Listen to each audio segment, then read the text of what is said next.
جس کی ملکیت پورا ہندوستان تھی، وہ ایک 6 فٹ کی قبر کا مالک بن گیا۔ شیریں زبان، علم، شرافت، پردہ نشین حسن اور ادب کا سب سے بڑا مرکز لکھنؤ شاید اپنے ادبی مقام کے پورے عروج پر تھا کہ اسی محبت کے شہر سے کچھ دور بارہ بنکی کی رودولی ریاست میں ایک ادب اور محبت کا صحیح معنوں میں پیروکار انگڑائی لے رہا تھا۔ یہ وہ وقت تھا جب صبح کی دھوپ میں نرمی ہو چلی تھی، الصبح سیر کرنے میں دوشالہ اڑنا پڑ رہا تھا، دور تک پھیلے آم کے باغوں میں آم کی رخصتی سے جو اداس ماحول بنا تھا، اس ماحول کے درد کو کم کرنے کا کام کیا تھا بدن کو سہلاتی گلابی سردی نے۔ آس پاس کے گاؤں میں دیپاولی کی تیاریاں زوروں پر تھیں، اور اسی بیچ 19 اکتوبر 1911 کی گنگنی صبح سراج الحق کے گھر ایک بچے کا جنم ہوتا ہے۔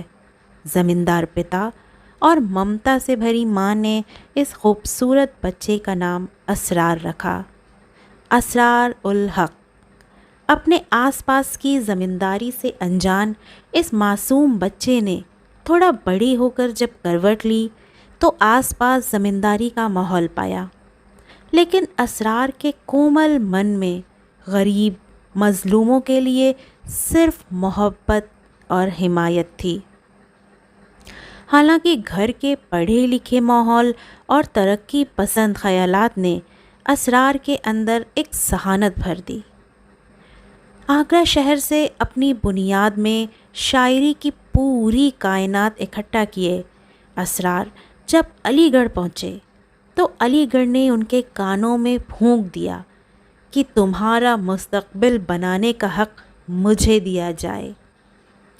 علی گڑھ مسلم یونیورسٹی کے شروعاتی دنوں میں ہی اسرار کو کچھ ہم زبا لوگوں کا ساتھ مل گیا، جس میں سردار جعفری، حیات اللہ انصاری، سبط حسن، عصمت چغتائی جیسے ابھرتے ہوئے شاعر تھے۔ مشاعرے کی خبر نے اسرار کے دل میں خلش پیدا کر دی۔ اپنے ہنر کا مظاہرہ کرنے کا یہ ایک بہتر اوسر تھا۔ شاعروں کے ساتھ شامعین بھی پورے ساجوں سوار کے ساتھ اس ادبی سفر کا حصہ ہونے کو بے قرار تھے۔ بڑے فانوس اور شمع کے ساتھ آخر مشاعرہ شروع ہوا۔ کچھ ہلکی، کمزور اور کچھ پرکش حسین شاعری کے بعد آخر اسرار کا موقع آیا۔ سفید کرینے سے سلی شیروانی اور سفید پائجامے میں اپنی بڑی بڑی آنکھوں، بے حد سجیلے چہرے مہرے اور سدھی چال سے اسرار جب شمع تک پہنچے، ہال صرف ان کی اس آمد پر فدا ہو چکا تھا، لیکن ابھی اسے اور مرید ہونا تھا۔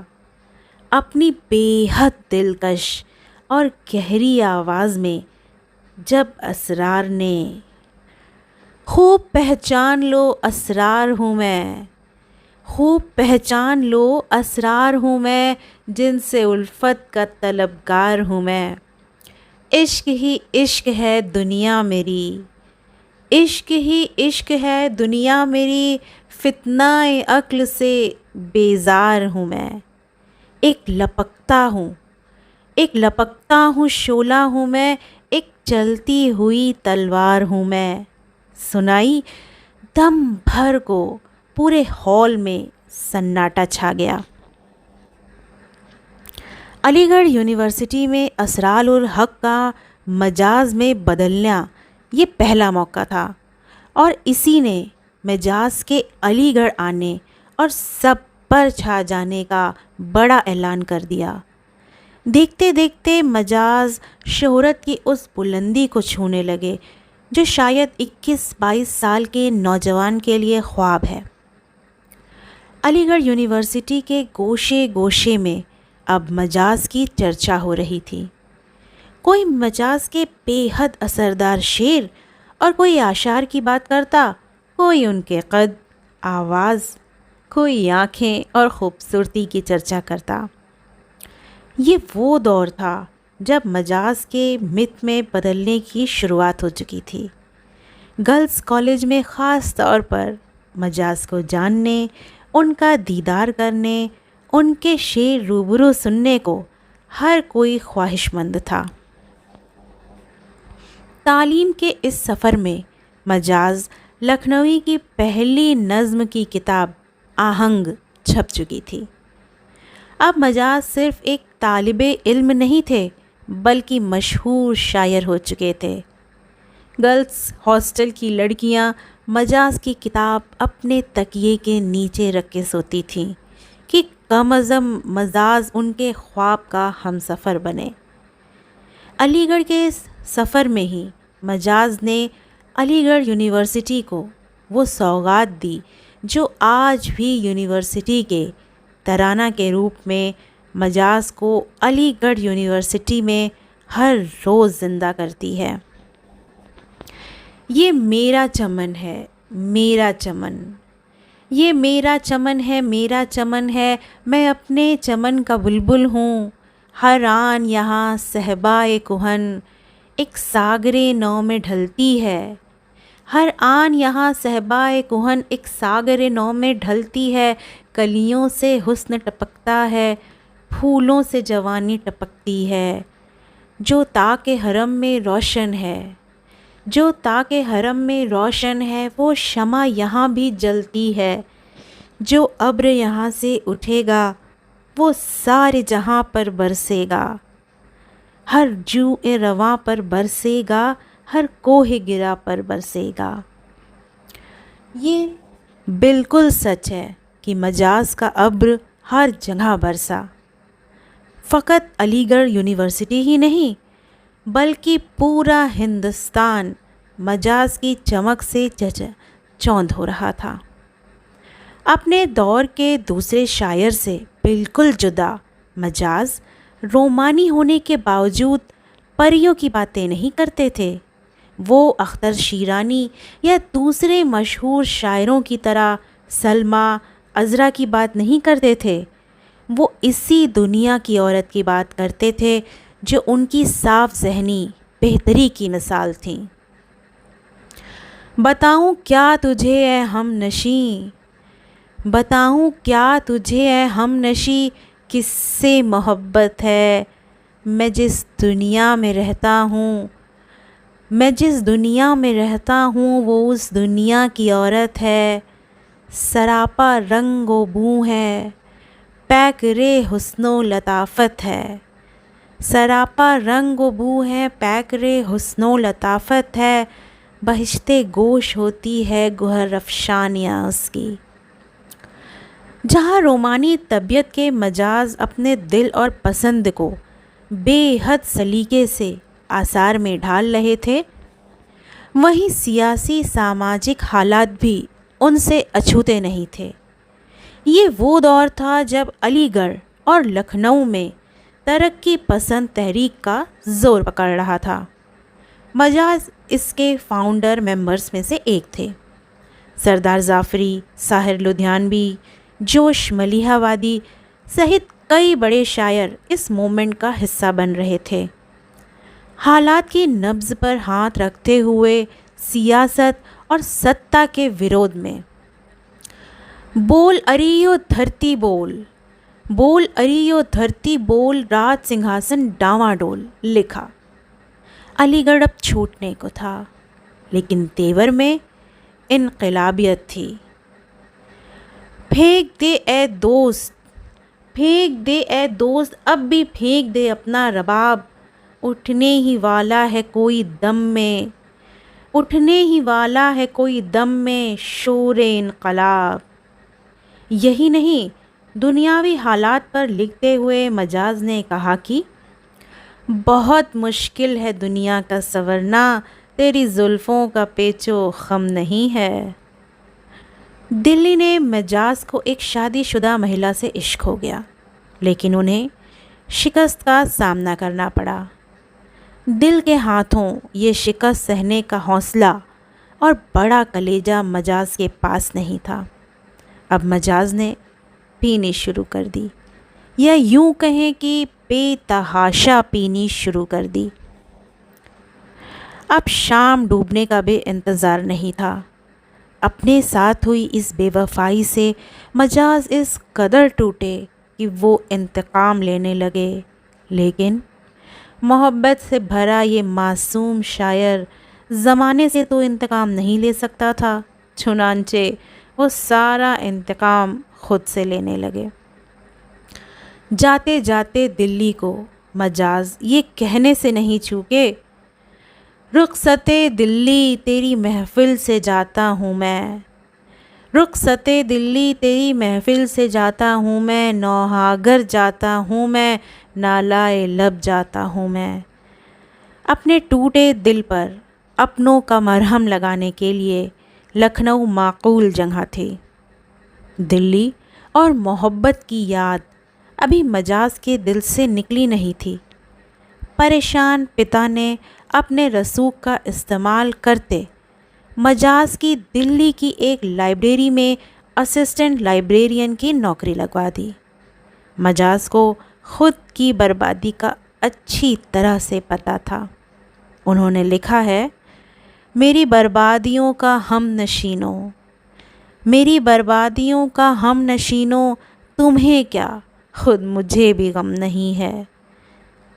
اسی درد، بے خیالی اور نراشا کے بھنور میں سر تک ڈوبے مجاز نے اپنی سب سے پرسدھ غزل آوارہ لکھی۔ اے غم دل کیا کروں، اے وحشت دل کیا کروں۔ جذبات، سلیقہ، گرامر، میٹر کی اتنی اچھی غزل اردو میں بہت کم ہے جو خاصیت آوارہ میں ہے۔ یہی نہیں، ان کی غزل رات اور ریل، حالات پر بہترین میٹافر کے استعمال کی نظم ہے۔ پھر چلی ہے ریل اسٹیشن سے لہراتی ہوئی، پھر چلی ہے ریل اسٹیشن سے لہراتی ہوئی، نیم شب کی خاموشی میں زیر لب گاتی ہوئی۔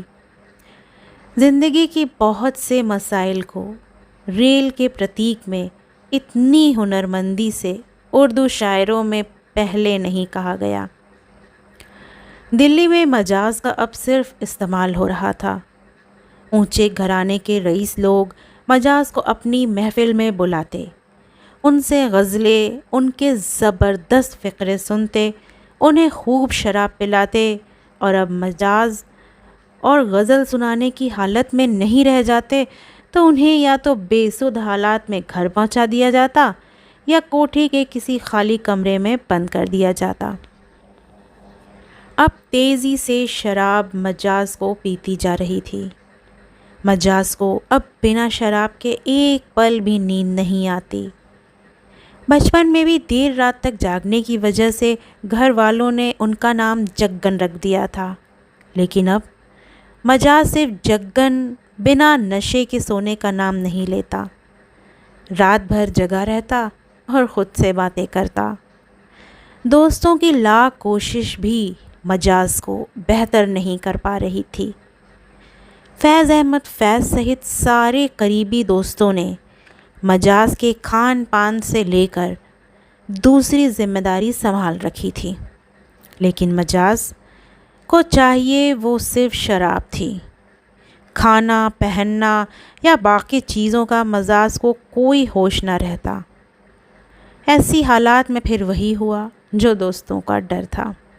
ایک بار پھر نروس بریک ڈاؤن نے مجاز کو وہیں لا کھڑا کیا جہاں سے 5 سال پہلے وہ نکلے تھے۔ پھر علاج، تیمارداری کا لمبا دور چلا اور مجاز تھوڑے بہتر ہو چلے۔ اپنے دوست اور مشہور شاعر اور فلم نغمہ نگار ساحر لدھیانوی کے کہنے پر مجاز ممبئی میں اپنی قسمت آزمانے چل پڑے۔ ایک دو چھٹ پٹ کامیابی کے علاوہ ممبئی بھی مجاز کو راس نہیں آ رہی تھی۔ مجاز کی مشہور غزل آوارہ کو فلم ٹھوکر میں گایا بھی گیا، لیکن مجاز کے ہاتھ خالی ہی رہے۔ ممبئی کا تیز مجاز شہر مجاز کے بھولے اور بے حد کومل دل کے مطابق نہیں تھا۔ آزادی کے بعد پھیلے دنگوں میں اپنی آنکھوں کے سامنے دیکھے ایک قتل کا مجاز پر اتنا اثر ہوا کہ 3 دن تک مجاز نے کچھ بھی نہیں کھایا۔ غم اور دہشت سے وہ بیمار بھی پڑ گئے۔ یہاں پر پھر ان کے دوست ساحر اور منیش نارائن سکسینہ نے ان کی خوب خدمت کی۔ اپنے اکیلے پن، دنیاوی چھل اور لگ بھگ ہر طرح کی ناکامیابی نے مجاز کو اندر سے بھی بے حد کمزور کر دیا تھا۔ اب مجاز کی نظموں اور اشعاروں میں بھی مجاز کے خراب ذہنی حالات اور دماغی توازن کا اثر دکھنے لگا تھا۔ حالانکہ حالات پر ایک نظر مجاز کی بنی رہتی۔ ایک ایسی ہی ملاقات میں مجاز نے مشہور اداکارہ نرگس کو دیکھ کر جو شعر کہا وہ مجاز کے سلجھے اور حسن تتھا حالات پر ایک ساتھ کہنے کا ہنر بتاتے ہیں۔ تیرے ماتھے پہ یہ آنچل بہت ہی خوب ہے لیکن، تیرے ماتھے پہ یہ آنچل بہت ہی خوب ہے لیکن تو اس کا پرچم بنا لیتی تو اچھا تھا۔ یہ صرف مجاز لکھ سکتے تھے۔ رومانی اور انقلابیت دونوں الگ مجاز کو ایک ساتھ کسی شعر میں کہنا شاید ہی کسی کو آتا تھا۔ اپنے رومانی شعر کی وجہ سے اردو کا کیٹس کہے جانے والے مجاز میں بہت سے رنگ تھے، بہت سے ہنر تھے۔ مجاز کے اسی ہنر کو دیکھتے ہوئے ان کے دوست اور مشہور شاعر اثر لکھنوی نے کہا تھا کہ اردو میں ایک کیٹس پیدا ہوا تھا جسے انقلابی بھیڑیے اٹھا لے گئے۔ بگڑتی طبیعت اور اداس ماحول نے مجاز کی زندگی کو ادھار بنا دیا تھا۔ 3 دسمبر 1955 کو لکھنؤ میں اسٹوڈنٹ کنونشن کے تحت بہت بڑا مشاعرہ منعقد ہوا۔ دیش بھر کے سبھی بڑے شہراء اکرام نے اس مشاعرے میں شرکت کی۔ مجاز بھی آئے اور مشاعرے کو اپنی آمد سے نیا رنگ دے دیا۔ کسی کو کیا معلوم تھا کہ مجاز کو روبرو سننے کا یہ آخری موقع تھا۔ 4 دسمبر کی رات مجاز اپنے کچھ دوستوں کے ساتھ لکھنؤ کے لال باغ استھت ایک سادھارن سے شراب خانے پر گئے۔ ٹھٹھرتی رات میں چھت پر دوستوں کے ساتھ شراب پی۔ باقی دوست اپنے حصے کی پی کے اپنے دوسرے مسئلے حل کرنے اپنے گھر چلے گئے، لیکن مجاز کو اب نہ زمانے سے کچھ چاہیے تھا اور زمانے نے بھی اب اس کی ویسی دیکھ بھال کرنے میں کوتاہی کرنا شروع کر دیا تھا۔ شراب کے نشے میں بے حد سرد رات مجاز نے چھت پر کھلے میں گزاری۔ صبح لوگوں نے انہیں بلرام پور ہاسپٹل میں داخل کرایا، لیکن اب مجاز کے پاس جینے کی کوئی وجہ نہیں بچی تھی۔ آخر مجاز نے 5 دسمبر کو زندگی سے استعفیٰ دے دیا۔ انسانی جذبے، بدلاؤ، چاہت، رومانیت اور بدلاؤ کا اتنا بڑا شاعر نہ ہوا ہے نہ ہوگا۔ ایک زمانے میں جس کی ملکیت پورا ہندوستان تھی، وہ ایک 6 فٹ کی قبر کا مالک بن گیا۔ اپنے حالات کو جانتے ہوئے بہت پہلے ہی مجاز نے لکھ دیا تھا، زندگی ساز دے رہی ہے مجھے، زندگی ساز دے رہی ہے مجھے، سحر و اعجاز دے رہی ہے مجھے، اور بہت دور آسمانوں سے موت آواز دے رہی ہے مجھے، موت آواز دے رہی ہے مجھے۔